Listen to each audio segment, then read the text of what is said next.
어떤 목사님이, 스티븐 로슨이라는 목사님이 이런 글을 남긴 것을 보았습니다.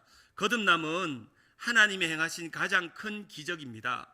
당신이 성도라면 당신은 은혜의 기적입니다. 참, 우리가 예수 믿고 거듭나는 것이 기적이죠.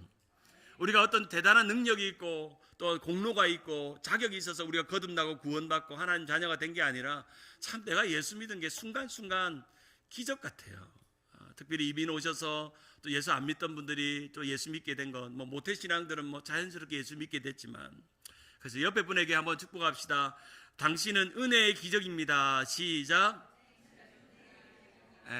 여러분은 살아있는 은혜의 기적입니다. 그래서 오늘 이 은혜의 통로 두 번째, 은혜의 시즌2 은혜의 통로 두 번째, 치유의 은혜 마라야에서 엘림으로라는 말씀을 함께 나눕니다. 사랑하는 성도님 여러분, 은혜가 시작되는 모든 출발은 지난 시간 말씀드린 것처럼 예배의 은혜에서 시작됩니다. 그래서 이미 우리는 시작됐습니다. 시작됐네 우리 주님의 능력이 하는 노래처럼 하나님의 예배가 우리 안에 시작됐습니다.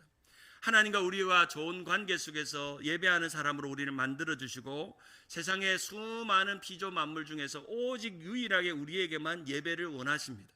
그래서 그것은 우리의 신앙 자체이며, 그리고 예배는 우리의 중요한 은혜의 통로입니다. 그래서 우리가 지난 시간에 말씀드린 것처럼 잘 드리는 예배, 은혜로운 예배는 세 가지의 감이 있다고 그랬죠. 첫째는 감동이 있고요, 두 번째는 감격이 있고요, 세 번째는 감사가 있어요.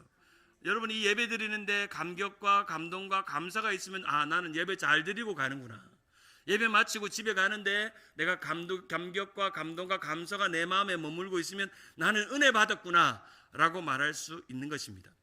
이런 은혜로운 예배, 감격과 감동과 감사가 있는, 하나님의 임재와 회복이 있는, 하나님은 우리에게 임재하시고 우리는 회복되는 그러한 은혜가 우리 가운데 있는 것이죠. 그래서 예배를 잘 드리고 은혜를 경험한 사람들에게는 반드시 일어나는 게 있습니다. 바로 그것이 치유의 은혜입니다. 치유의 은혜. 내 마음이 바뀌는 겁니다. 내 생각이 바뀌는 것입니다. 내 영혼이 바뀌는 것입니다. 죽었던 영혼이 어떻게 된다고요? 살아나는 겁니다. 잠자는 영혼이 어떻게 된다고요? 깨어나는 것입니다. 깨어나는 그런 은혜, 바로 그것이 치유의 은혜입니다. 캘리포니아 벤나이스에 가면 The Church of His Way라는 그런 교회가 있는데, 그 목사님이 예배학 강의를 참 잘하는 분인데, 이분이 잭 헤이포드라는 목사님입니다. 아마 이 찬양 기억하실 겁니다. 영광에 주님 찬양하세 매저스티 하는 노래인데, 이 노래를 지은 목사님입니다.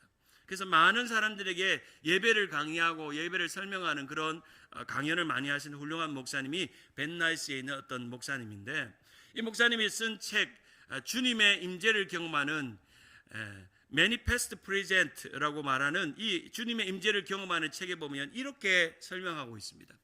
오늘도 예배를 통해 하나님은 은혜로운 방문을 기대하십니다. 하나님은 우리의 현재 모습에 관심이 있는 것이 아니라 우리가 되어갈 모습에 관심이 있으십니다. 디크레센토 되는 나의 삶이 예배를 통해서 성령님께서 크레센토로 만들어 주십니다. 그래서 은혜라고 외치고 아멘이라고 말해야 합니다. 참 멋있는 표현이죠. 예배를 통해서 하나님의 은혜로운 방문이 있다는 겁니다. 어디에요? 내 마음에. 우리가 예배의 문을 활짝 열고 예배의 시선을 집중하고 또한 예배장으로 함께 모이면 하나님이 우리에게 방문하셔서 디크레센토, 음악적으로 말하면 이렇게 내려가는 우리의 삶이 크레센토, 올라가는 신앙으로 바뀐다는 겁니다. 그리고 은혜라고 외치고 아멘이라고 말하는 겁니다. 여러분, 은혜입니다 하면 여러분 아멘 하세요. 은혜입니다. 은혜롭습니다. 아멘. 은혜라고 말하고 은혜라고 외치고 아멘이라고 고백하라는 겁니다. 구약 성경의 많은 믿음의 이야기들 중에 은혜라고 외치고 아멘이라고 고백하는 삶의 많은 변화와 기적 같은 역사가 많이 기록되어 있습니다. 오늘 특별히 이 출애굽기 15장은 하나님께서 430년 동안 애굽에 종살이하던 이스라엘 백성들을 구출해내어서 그들을 홍해를 건너고 가나안 땅으로 인도하시고 광야로 인도하시는 장면이 오늘 본문의 장면입니다. 이제 애굽을 나왔습니다. 430년 동안 종놈으로 살았습니다. 종살이했습니다. 모세가 가자, 이제 출애굽이다 라고 외치고 따라 나왔습니다. 급하게 따라 나왔습니다. 6월절을 지나고 따라 나왔습니다. 첫 번째 만나는 것은 홍해였습니다. 그러나 그 홍해를 하나님께서 온몸에 물이 적시지 않게 그 홍해를 가르치고 마른 땅을 걷고 지나가게 하시고, 따라오는 애굽의 군사들은 다 물에 수장하는 것을 눈에서 보았습니다. 와, 얼마나 대단한 일인가, 하나님이 나를 이렇게 책임져 주시는구나 라고 그들은 믿고 하나님을 따라가고 모세를 따라갔습니다. 그런데 문제가 발생했습니다. 첫 번째, 이 광야에 도착했는데 은혜롭지 않고 원망스러운 일이 일어났습니다. 그들이 사흘길을 갔는데 물이 떨어졌습니다. 물을 찾았습니다. 그 물을 찾은 물이 무슨 물이죠? 쓴 물입니다. 쓴 물. 먹어보니까 먹을 수가 없는 정말 독한 물입니다. 근데 하나님께 그들이 원망했지만 결국에는 하나님은 그 쓴 물을 무슨 물로 바꾸셨어요? 단물로 바꾸시는 엘림으로 인도하셨습니다. 실제로 430년 동안 종되었던 그들이 구원받은 것은 그저 탈출이나 도주가 아니라 하나님의 구원이었습니다. 하나님의 구원이었습니다. 그저 광야에서 나그네로 정처 없이 떠돌라고 그들을 불러낸 게 아니라 하나님이 지시하는 땅, 하나님이 주리라고 약속한 땅, 젖과 꿀이 흐르는 가나안 땅으로 그들을 보내기로 하나님은 마음을 먹고 모세를 지도자로 세우셨고, 또한 10가지 재앙을 통해서 마지막 6월절 재앙으로 이제 파라오의 마음을 돌려가지고 그들을 구출시키고 구원시키게 만든 겁니다. 그들이 갈 길을 알지 못했습니다. 어디로 가야 될지, 오늘 마침 핸드폰도 없었습니다. 내비게이터도 없었습니다. 그냥 구름기둥과 불기둥으로, 구름기둥이 전진하면 전진하고 불기둥이 서면 그 밤에 머물면서 보내는 그 시간을 사흘 동안 보냈습니다. 걸음걸음마다 하나님이 인도하셨습니다. 오늘 이 출애굽기 15장 바로 앞장의 14장에 보면 그들이 이 홍해 사건을 통해서 하나님이 얼마나 놀라운 기적으로 그들을 구원하셨는지를 기록하고 있습니다. 그들은 이 홍해에서 온몸에 옷에 조금이라도 물 한 방울 묻히지 않고 홍해가 착 갈라져서 행진하면서 지나오고, 그들이 지나올 쯤에 따라오던 이 애굽의 마병과 병거들이 물에 다 수장되는 걸 보면서 하하하하하하 꼴 좋다 하면서 웃으면서 이 홍해를 잘 지나갔습니다. 여러분, 이 이스라엘 가시면 꼭 홍해 한번 가보세요. 제가 이스라엘 맨 마지막 에일랏이라는 곳에 가면 홍해를 보는데요, 와, 이 홍해를 어떻게 물 한 방울을 안 묻히고 건너게 했을까? 너무 기가 막힐 정도로 상상할 수 없는 놀라운 하나님의 역사가 이 홍해를 건너는 사건입니다. 그래서 이 건너는 놀라운 사건을 기억했던 모세와 그의 누이였던 미리암이 노래를 지어 만듭니다. 출애굽기 15장 1절에 보면, 그때 모세와 이스라엘 자손이 이 노래로 여호와께 노래하니 일렀으되, 내가 여호와를 찬송하리니 그는 높고 영화로우시며 말과 그 탄자를 바다에 던지셨습니다. 21절 같이 읽습니다. 시작. 미리암이 그들에게 화답하여 이르되, 너희는 여호와를 찬송하라. 그는 높고 영화로우시며 말과 그 탄자를 바다에 던지셨음이로다 하였더라. 아멘.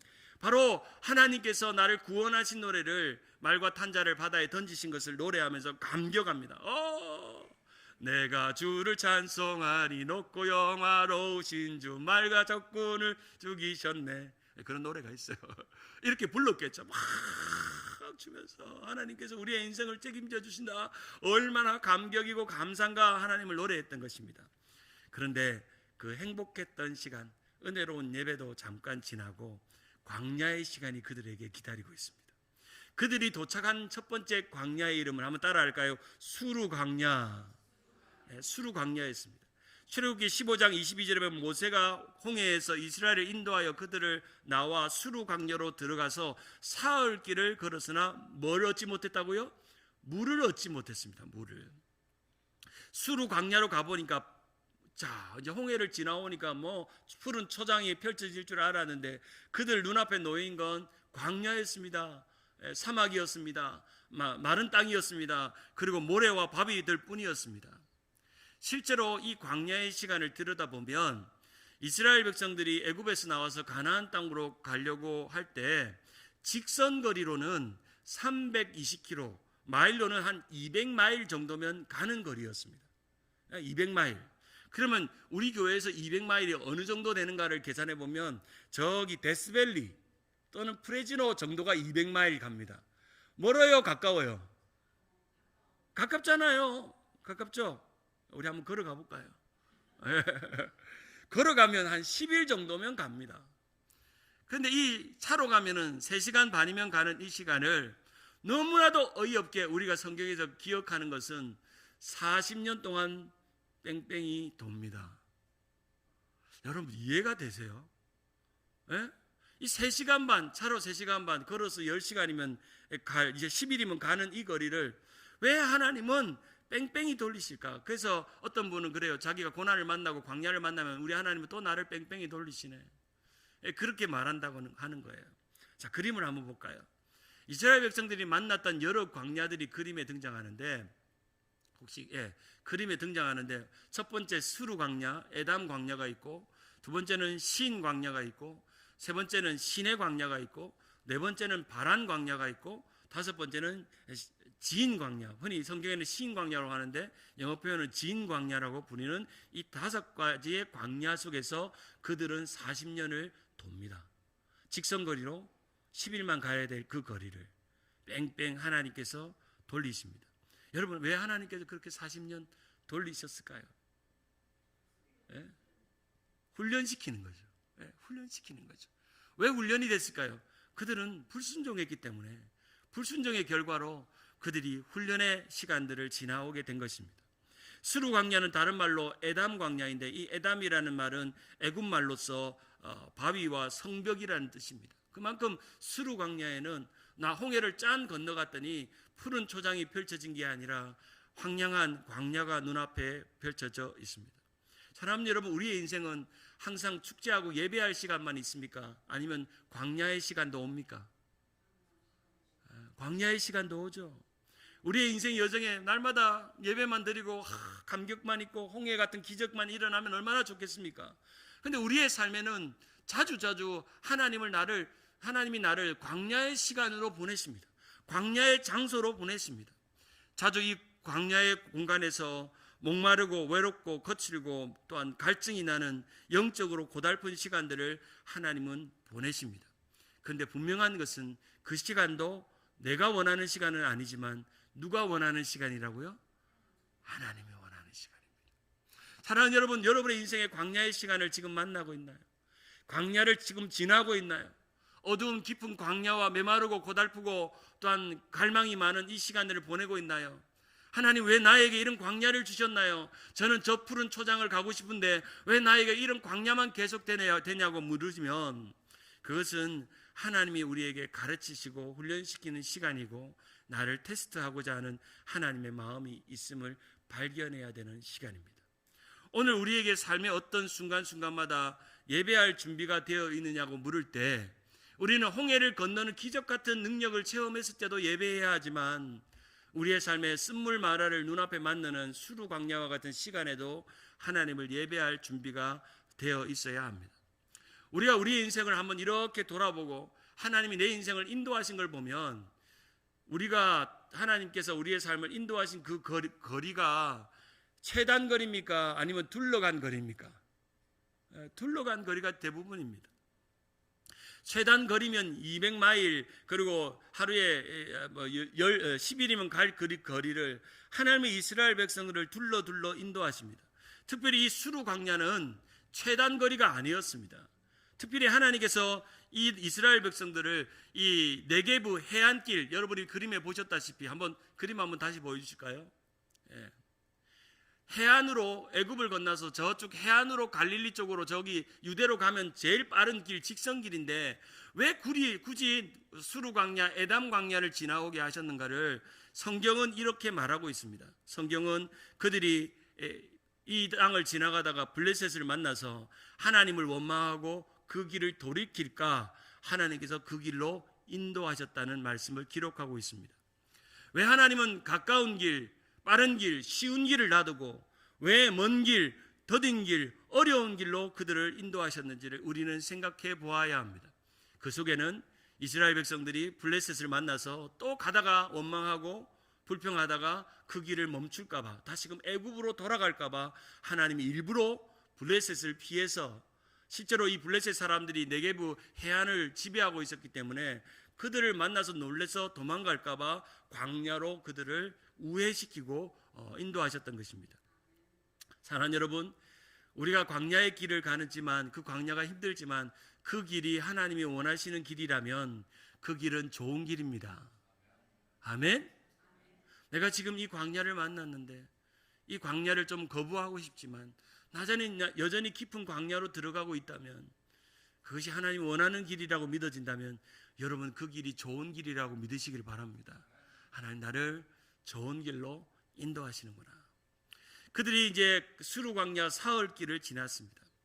성인이 물 2리터 정도를 여행하며 먹는데 보통 물을 가지고 지나갈 때 물 없이도 사흘 정도를 버틸 수가 있다고 합니다. 물을 많이 먹지 않고도 사흘 정도 버틸 수 있는. 그래서 이 사흘 길을 왔다는 것은 그들의 모든 물이 바닥났다는 뜻이고 이제 그들의 한계가 왔다는 그런 의미입니다. 그때 뭘 만났죠? 단물 엘림을 만났나요? 쓴물 마라를 만났나요? 쓴물 마라를 만났습니다. 출애굽기 15장 23절에 마라에 이르렀더니 그곳 물이 써서 마시지 못하겠으므로 그 이름을 마라라 하였더라 라고 말씀합니다. 여기 마라라는 이름 자체가 슬픔, 괴로움, 고통이라는 이름을 갖고 있습니다. 원래 그 우물 이름이 처음부터는 마라가 아닙니다. 그들이 그 물을 만났는데, 이름도 모를 물을 만났는데 먹어보니까 아이고 써 먹을 수가 없네, 어떻게 이런 물이 있을 수 있을까 하면서 마라 마라 마라 라고 하다가 그 물 이름이 마라가 된 것입니다.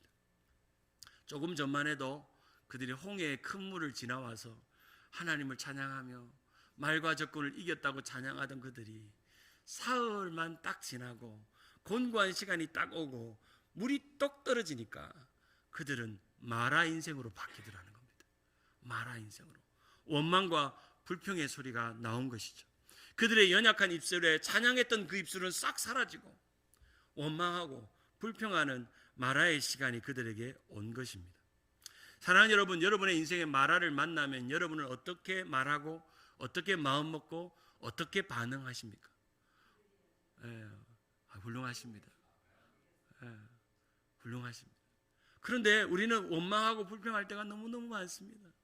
아이고 왜 이런 마라가 왔는가? 이 마라 싫어요. 주님 나는 쓴물 싫어요. 나는 단물 주세요. 나는 단물만 먹고 싶어요 라고 말하고 싶을 때가 얼마나 많습니까? 사랑하는 여러분, 삶의 광야를 만나면 어떤 분은 이렇게 말해요. 목사님 왜 저는 날마다 광야입니까? 나는 언제 푸른 초장에 와요? 쉴 만한 물가는 언제 오죠? 나는 엘림은 언제쯤 오나요? 가르쳐 주세요. 목사님 저는 단물이 아니라 매일매일 쓴물이에요. 남편이 아파요. 아이가 아파요. 가족이 아파요. 나도 아파요. 왜 자꾸 나는요 이 쓴물 마라의 고통 속에 살아가고 있고 경제적으로 어렵고 정신적으로 힘들고 내 삶의 이 마라의 시간은 끝나지 않는가? 하나님을 원망하고 살아갑니다. 이스라엘 백성들이 홍해의 놀라운 기적, 구원의 기적, 거듭남의 기적, 그것을 잊어버린 채 마라의 시간을 만나면서 하나님께 원망하고 은혜가 떨어지고 은혜에서 멀어지는 시간들이 왔다는 겁니다. 출애굽기 15장 24절을 보면 이렇게 표현하고 있습니다. 백성이 모세에게 원망하여 이르되 우리가 무엇을 마실까 하매 이스라엘 백성은 모세에게 무엇을 마신단 말입니까? 라고 불평을 하고 있는 것을 봅니다. 물이 떨어진 것도 두려운 것에 이제 이 광야의 시간 속에서 자기들이 죽게 되었다는 두려움이 그들을 압도하게 된 것입니다. 사랑하는 여러분, 여러분의 삶이 두려우십니까? 아니면 감사하십니까? 두려우십니까? 감사하십니까? 감사하십니까? 두렵다면 여러분의 마음은 마라 같은 마음이고 감사하다면 여러분의 엘림 같은 마음입니다. 우리는 날마다 우리의 믿음이 마라 같을 때가 얼마나 많은지요. 우리의 삶에 수많은 쓴물 마라를 경험하고 쓴물 마라는 우리의 끊임없이 두렵냐고 너의 인생의 광야에서 쓴물밖에 없냐고 우리에게 물을 때 우리는 내일의 두려움을 주님께 맡길 수밖에 없는 것입니다. 우리의 내일은 두려워할 필요가 없습니다. 아멘. 내일을 두려워하지 않으시기를 바랍니다. 오늘을 엘림같이 사시기를 바랍니다. 내일은 내 것이 아니라 내일은 누구의 것입니까? 누구의 것입니까? 하나님의 것입니다. 우리 어른들이 오랜 동안 불렀던 참 명곡이 있죠. 명곡. 내일 일은 난 몰라요. 하루하루 살아요. 불행이나 요행함도 내 뜻대로 못해요. 험한 이 길 가고 가도 끝도 없고 고뇌요. 주님 예수 발레미사 내 손 잡아 주소서. 내일 일은 난 몰라요. 장래일도 몰라요. 아버지여 날 붙드사 평안한 길 주옵소서. 아멘. 우리 한번 불러볼까요? 옛날 생각도 나고 하니까. 내일 일은 난 몰라요. 하루하루 살아요. 불행이나 요행함도 내 뜻대로 못해요. 험한 이 길 가고 가도 끝을 없고 고뇌요. 주님 예수 발레미사 내 손 잡아 주소서. 내일 일은 난 몰라요. 장래일도 몰라요. 아버지여 날 붙드사 평탄한 길 주옵소서. 아멘. 내일 일은 몰라요. 내일은 두렵고 쓴물마라가 어떻게 내게 찾아올지 몰라요. 한 치 앞도 몰라요. 내일 내가 어떻게 될지 몰라요. 그러나 주님, 난 이 광야의 길이 평탄한 길로 믿고 좋은 길인 줄 믿고 오늘도 그렇게 살아갈래요.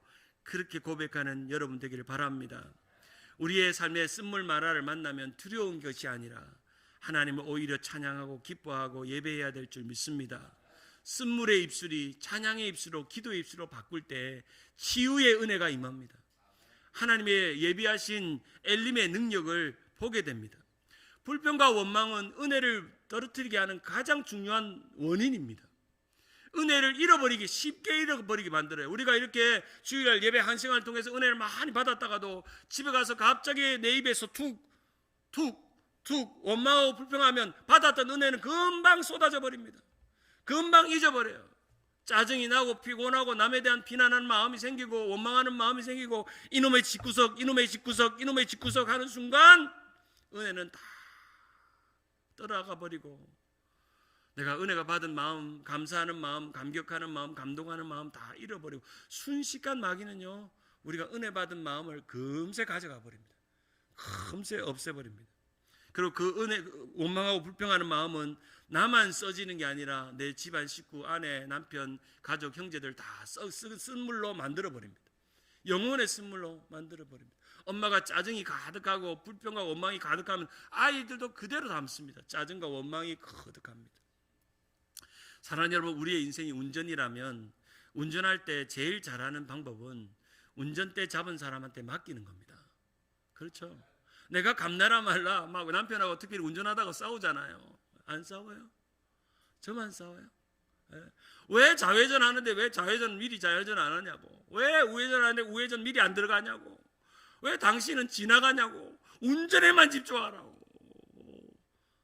아닌 것처럼 여러분 쳐다보시는데 하다가 남편 날마다 운전한다고 막 아내가 막 그러잖아요. 근데 제일 편안한 인생은요, 어디를 가든 남편이 집으로 인도해 주겠지. 운전대 잡은 사람 믿고 맡기는 겁니다. 그래서 옆에서 계시면 잔소리 하지 마시고 그냥 주무세요. 이렇게 주무시고 찬양 듣고 어떻게 되겠지. 사랑하는 여러분, 우리의 인생이 어디로 가는지는 우리는 아무도 알 수 없습니다. 내 인생이 광야로 갈지 좋은 길로 갈지 푸른초장으로 갈지 아무도 모릅니다.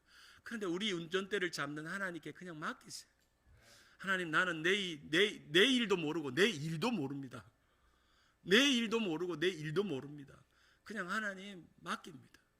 주님, 내가 그저 하나님 찬송하고 기도하고 예배만 잘할게요. 그러면 내가 힘들면 하나님 고쳐주시고 지켜주시고 인도해 주시고 함께 해주세요. 내 방식대로가 아닌 하나님의 방식대로 내 인생을 붙들고 인도하는 것. 광야 같은 삶은 늘 황무지와 같고 늘 부족하고 태양과 바람에 피곤하고 또 광야 같은 삶은 늘 기쁨과 감사보다는 불평과 원망이 생겨서 연약하게 만들지만 그러한 광야에도 하나님은 돌보십니다. 여러분, 이스라엘 백성들의 40년을 보세요. 그들이 하나님이 그들을 지키시지 않으셨는지, 그들을 먹이시지 않았는지, 결국에는 그들이 불평 원망하다가 가데스 바네아에서 불평 원망하다가 또 40년의 시간들을 다 갔다가 훈련시키고 그들을 인내시키고 그렇게 해서 가나안 땅으로 들어가게 하셨습니다. 사랑하는 여러분, 쓴물 만화로 끝나면 얼마나 인생이 슬픕니까? 그런데 오늘 성경은 머지않아 엘림으로 인도하시는 하나님을 만납니다. 치유의 은혜, 마라에서 엘림으로 변화시키는 놀라운 역사를 일으킵니다. 오늘 출애굽기 15장 25절에 보면 이 모세가 어떻게 하는지 이렇게 기도하고 있습니다. 모세가 여호와께 부르짖었더니 여호와께서 그에게 한 나무를 지시하시니 그가 물에 던짐에 물이 달아졌더라 라고 말씀합니다. 모세가 뭐 했다고요? 사랑하는 여러분, 너무 간단하잖아요. 쓴물 마라와 광야의 시간에는 기도할 시간입니다. 광야를 만나면 기도하셔야 합니다. 하나님 앞에 부르짖습니다. 그러면서 하나님께서 모세에게 말씀하십니다. 저 한 나무를 가져다가 그 물에 던지라고 말씀합니다. 우리가 빠지기 쉬운 착각은 모세가 던진 그 나무가 혈육이 있는 것이 아닙니다. 나무가 혈육이 있어서 맛있는 물로 바뀐 게 아닙니다. 우리 한약재에 보면 감초가 있잖아요. 감초를 넣어가지고 맛이 달아진 게 아니라고요. 보잘것없는 나무 짝대기 하나 그냥 기도하고 하나님께서 던지라고 그러니까 모세가 그저 던졌더니 그 물이 쓴물 마라가 단물로 바뀐 것입니다. 그리고 하나님이 엘림으로 인도하신 것입니다. 사랑하는 여러분, 하나님 우리에게 방법을 주십니다. 순종하게 하십니다. 믿음으로 기도하면 그 결과를 이루어 가십니다. 그것이 하나님의 능력입니다. 출애굽기 15장 25절에 모세가 여호와께 부르짖었더니 여호와께서 그에게 한 나무를 가리키시니 그가 물에 던지니 물이 달게 되었더라.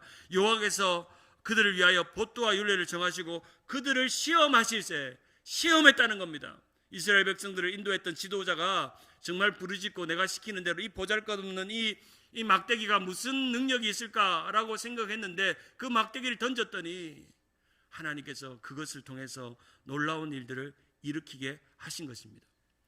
모세가 이스라엘 백성들을 인도할 때 모세를 또 비방하고 원망했던 이스라엘 백성들이 하나님께서 불뱀을 내려서 그들을 다 죽게 만들 때 하나님께서 장대에다가 놋뱀을 매달리고 바라보게 하셨잖아요. 여러분, 그 놋뱀이 능력이 있는 게 아닙니다. 바라보는 믿음이 능력이 있는 겁니다. 모세의 그 막대기가 능력이 있는 게 아닙니다. 그 작대기를 던지는 능력을 일으킨 겁니다. 이미 14장에 모세는 가지고 있는 그 지팡이로 이 홍해를 향해서 던져본 경험이 있습니다. 있죠? 던져보았습니다. 그것이 갈라졌습니다. 그래서 모세는 하나님의 이 보잘것없는 막대기를 통해 하나님의 치유의 능력, 기적의 능력, 은혜의 능력이 어떻게 이루어지는지를 모세는 알았습니다. 자신의 지팡이로 반석에서 물을 내는 것을 보았습니다. 모세는 그러한 능력을 보았습니다. 사랑하는 여러분, 하나님은 그렇게 일하시는 분이십니다.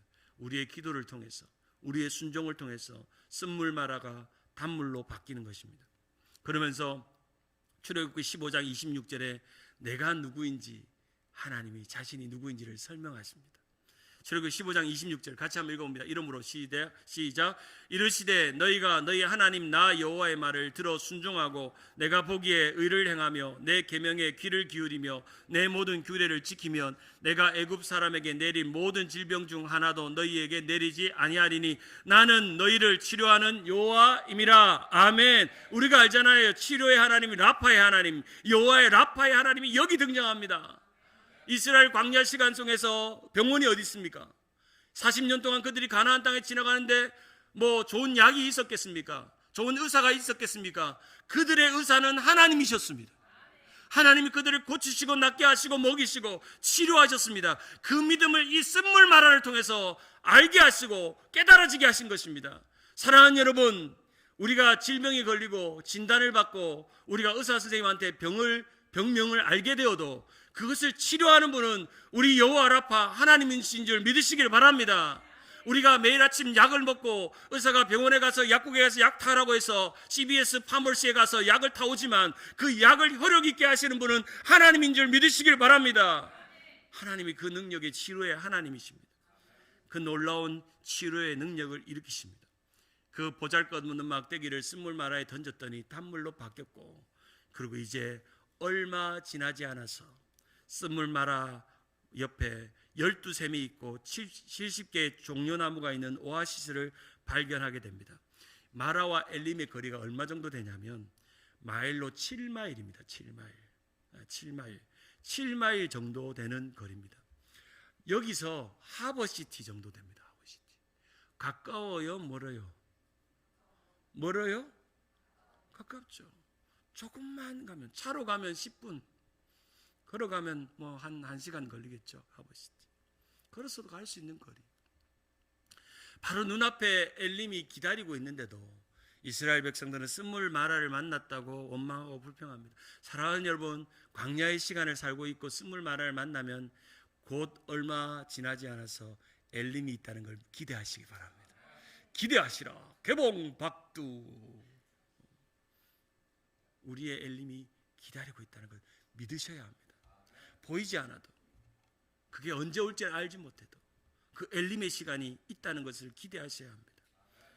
너희에게 내리지, 이 모든 질병 하나도 너희에게 내리지 아니하리니 나는 너희를 치료하는 여호와임이라. 27절에 그들이 엘림에 이르니 거기에 물샘 12과 종려나무 70그루가 있는지라. 거기서 그들이 그 물 곁에 장막을 치니라 라고 말씀합니다. 바로 놀라운 치료의 장소 엘림이 그곳을 기다리고 있습니다. 불과 7마일 다음에. 사랑하는 여러분, 우리의 인생의 앞날은 아무도 모릅니다. 근데 주님은 다 알고 있습니다. 다 계산하고 있습니다. 지금 너무 죽을 것 같이 힘들어도, 견디기 없이 힘들어도 하나님 이 시간이 다 지나고 나면 하나님은 좋은 것 주십니다. 자식에게 좋은 것 주실 아는 아버지이십니다. 오늘도 우리에게 좋은 것 주십니다. 좋으신 하나님이십니다. 이번에 우리 담임 목사님, 박 목사님이 갑자기 몸이 좋지 않으셔서 응급실로 병원에 입원하셨을 때 참 우리가 놀라고 또 하나님께 또 감사하는 시간을 같이 지납니다. 우리 목사님에게 찾아온 이 쓴물 마라를 하나님이 이미 단물 엘림으로 바꾸셨습니다. 여호와 라파 하나님이 우리 목사님을 하루하루 치료하고 계십니다. 어제도 아침에 제가 갔더니 저보다 얼굴이 너무 좋아요. 목사님 얼굴이 좋고 저는 조금 얼굴이 좀 피곤해지는 것 같고, 어쨌든 목사님이 좋아지니까 저도 너무 좋고 좋습니다. 이번에 목사님도 놀라시고 우리 사모님도 너무 놀랬죠. 남편이 그렇게 건장하고 또 튼튼하시고 한 번도 이렇게 힘든 적이 없는데 목사님이 쓰러지니까 우리 사모님이 참 놀라셔서, 지난번에도 사모님이 쓰러지셔가지고 참 우리를 놀래게 했는데 이제 사모님이 참 놀라셨어요. 그러면서 사모님이 병원에 신방원 제 아내에게 이렇게 말씀하는 겁니다. 사모님, 신사모님, 나는 이번에 처음 겪었는데 우리 신사모님은 우째 아픈 존재를 여러 번 이렇게 병원에 키웠습니까? 하면서 도리어 사모님이 우리 아내를 이렇게 안아줬대요. 조그마한 몸에 어떻게 그 아픈 애를 20년 동안 태어날 때부터 그 병원 수십 번의 응급실과 병원을 인도하며 안아주신 것. 우리 박 목사님 그래요. 신 목사님이 병원 경험이 많아가지고 나를 빨리 병원에 보냈다는 거예요. 할렐루야. 제가 병원 경험이 많거든요. 그래서 딱 보면 이건 어떻게 되는지 대충 반의사입니다. 반의사. 보면 아니까요. 참 돌아보면 우리의 고난도 하나님께서 좋은 길로, 아름다운 길로, 귀한 길로 인도하시는 겁니다. 우리 목사님께 말씀을 드렸어요. 이런 말씀 드렸어요. 목사님, 잠깐 마비되고 아픈 것 통해서 평생 마비되어 살아가는 사람들을 위로할 수 있는 말씀이 목사님에게 이제 생겼습니다. 마비를 경험해봐야 평생 동안 마비로 살아가는 사람의 마음을 알게 되시는 거죠. 이제 목사님, 이제 이거 다 치료하시면 더 힘있게 치유의 능력으로 설교하실 줄 믿습니다. 그러니까 목사님 아멘 말씀을 했습니다. 아시는 것처럼 제 딸 이름이 큰애가 신준재고 딸 이름이 엘림입니다. 신엘림. 친구들이 우리 엘림이 집에 전화로 옵니다. 여보세요, 엘림이 집에 있어요. 엘림이 여기 산다. 엘림이 여기 산다 말합니다. 저는 제 딸의 이름을 부를 때마다 참 기분이 좋습니다. 엘림. 실제로 이 이름을 짓게 된 건 여러분도 아시는 것처럼 오늘 설교 출애굽기 이 15장의 말씀을 통해서 우리가 이 아이의 이름을 짓게 됐습니다. 제가 여러 번 관정을 나눈 것처럼 우리 큰애는 복합성 선천성 심장병, 영어명으로 말하면 congenital heart disorder라고 말하는데, 이 복합성 심장 장애를 갖고 태어났습니다. 혈관도 폐도 또 비장도 없이 태어났고, 심지어 심장의 위치도 정상 사람의 위치가 있지 않는, 정말 보기 드문 케이스로 아이가 태어났고, 여러분에게 말씀드린 것처럼 서울 삼성병원에서 중환자실에서 또 수술실에서 15시간 수술실에서 수술받고 2달 동안 중환자실에 있다가, 참 그 어려운 시간, 정말 우리 평생에는 그런 쓴물마라가 없을 정도로 그런 힘든 시간들을 많이 지나왔습니다. 지금도 완치된 상태는 아니지만 뛰고 달릴 수는 없고 그저 몇 분 걸었다가 잠깐 쉬었다가 물 한 모금 먹고 걸어야 되는 그런 아이입니다. 그 병원에서 있을 때, 중환자실에 있을 때 하나님 앞에 원망하면서 울고 있을 때 이 출애굽기 15장 26절을 붙들기 시작했습니다. 쓴물 마라를 만났던 이스라엘 백성들이 하나님이 그것을 단물로 바꿔준 이 사건을 바라보면서 출애굽기 15장 26절, 모든 질병의 하나도 너희에게 내리지 아니하리니 나는 너희를 치유하는 여호와라고 하는 이 말씀, 여호와 라파 하나님을 붙들고 기도하기 시작했습니다. 그렇게 기도했던 시간이 20년이 넘었고, 우리 큰아이가 이제 22살 성인이 되어 또 우리 교회의 교육부 교사로 섬기고 또 귀한 교회를 또 섬기고 있습니다. 제가 부흥회를 갈 때마다 꼭 마지막 날 이 설교를 합니다. 치유의 은혜 마라에서 엘림으로라고 설교를 합니다. 하루는 이제 준재가 이제 말하기 시작하고 동생이 태어나고 이제 아이들이 이제 태어나고 이제 대화를 하면서, 그러면서 이제 제 아들이 이제 1살이 되던 쯤에 제 아내가 하루는 저를 심각하게 새벽기도 끝나고 말을 하는 겁니다. 여보, 나는 한번 건강한 애 한번 낳아보고 싶다고. 첫애가 너무 아프게 태어나서 너무 애 키우는 즐거움이 없이 태어났는데 하나님께 우리가 건강한 애기 달라고 기도하고 건강한 애기 좀 낳게 해달라고 제 아내가 저에게 부탁을 하는 겁니다. 저는 사실 아이가 너무 힘들게 컸고 아내가 고생하는 걸 봤기 때문에 둘째는 생각도 안 했습니다. 그리고 실제로 첫애가 장애를 가지면 둘째가 장애가 가질 확률이 높기 때문에 의사도 둘째를 갖는 것을 권하지 않습니다. 특별히 심장병은 확률이 2배로 높아집니다. 첫째가 장애로 갖는 확률보다 둘째로 갖는 확률이 높아집니다. 그래도 아내가 그토록 원하기 때문에 이제 아기를 갖고 아기를 가졌는데, 감사하게 이 엘리미가 건강하게 태어났습니다. 아무 장애도 없이 딸이고 건강하게 태어났고, 정말 우리 아내가 첫 번째 아기 낳을 때 그 100일 지나고 모유를 못 먹여서 늘 마음이 아팠는데, 이 아이는 너무나도 모유도 잘 먹고 밥도 잘 먹고 잠도 잘 자고 너무너무 이쁘게 크기 때문에, 그래서 우리가 기도하는 가운데 이 출애굽기 15장의 말씀을 가지고 이 아이 이름을 엘림이라고 정하자. 그래서 이 아이가 마라에서 엘림으로 옮겨온 하나님의 증거로 생각하고 이 아이 이름을 정하고, 동사무소 가서 이제 아이의 출생 신고를 정하기 위해서 이름을 쓸 때 그렇게 이야기했어요. 우리 아내랑 저랑, 우리 이 이름은 참 한국 이름이기도 하고 미국 이름이기도 한데 참 이 아이는 미국 가면 영어 이름 안 만들어서 좋겠다라고 마음 먹었습니다. 그렇게 서로 이야기를 나눈 그대로 미국 와서 우리 딸은 미국 이름 하나도 안 바뀌고 엘림이라는 그 이름으로 지금도 사용하고 있습니다. 얼마나 그 동사무소에서 둘이서 이 아이는 미국 가서 이 이름 쓰면 좋겠다고 했던 그 말대로, 제가 전도사 때 그 말대로 미국 가서 우리 딸이 그 말대로 지금 엘림으로 이름이 쓰여지고 있습니다. 하루는 아이들이 중고등학생이 되었습니다. 하루는 가족 예배를 드리면서 이 엘림의 이름의 유래에 대해서 좀 설명한 적이 있었습니다. 쭉 이야기하니까 엘림이는 기분을 좋아합니다. 자기는 샘이 있고 이렇게 좋은 이미지니까. 근데 갑자기 이제 중학생이 된 우리 준재가, 그럼 아빠 나는 마라야? 갑자기 묻는 게, 그럼 나는 마라야? 이러는 거야. 그래서 제가 문득 당황하다 이렇게 말했습니다. 준재야, 처음에는 마라였는데 하나님께서 너를 이제 더 이상 마라로 만들지 않았어. 하나님이 고쳐주셨어. 마라가 단물이 됐잖아. 이제 너는 단물이야. 하나님이 좋은 것만 줄 거야.